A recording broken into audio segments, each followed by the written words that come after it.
छुटा जी तो कैला रंगदारी रे घर चढ़ के मारबो बरियारी रे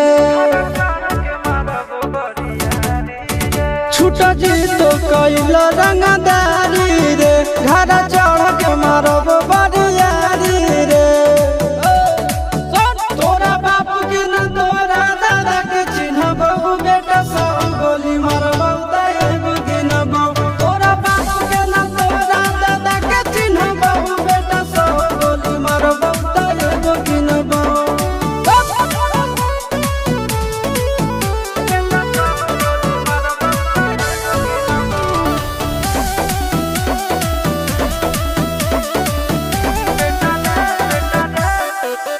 बेटा रे काटा से ठोक देबो चिमनी के भाठा में झोंक देबो देखबो कवन बाप बचैतौ तोरा प्रशासन के गाड़ी भी रोक देबो बेटा जी सुनो बेटा रे काटा से ठोक देबो चिमनी के भाठा में झोंक देबो देखबो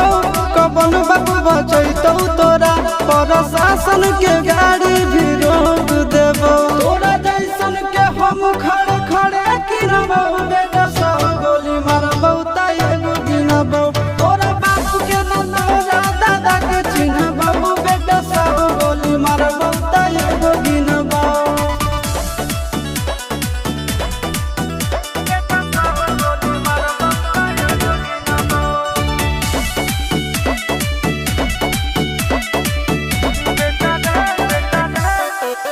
बेटा रे दौड़ा के बाजार में मारबो गोली तोर कपार में रंगदारी जे करभी बिहार में गड़ देबो गंगा जी किनार में इतना मार पड़तो न बेटा बेटा रे दौड़ा के बाजार में मारबो गोली तोर कपार में रंगदारी जे करभी बिहार में गड़ देबो गंगा जी किनार में कहो चिंटू आशीष के कारण सुनबो बेटा सब गोली मारबो एगो गिनबो तोरा बाप के न तोरा दादा के चिन्हबो बेटा सब गोली मारबो एगो गिनबो मारत मारत पिछुआरा लाल कर दे बेटा ध्यान से बाप इधर है।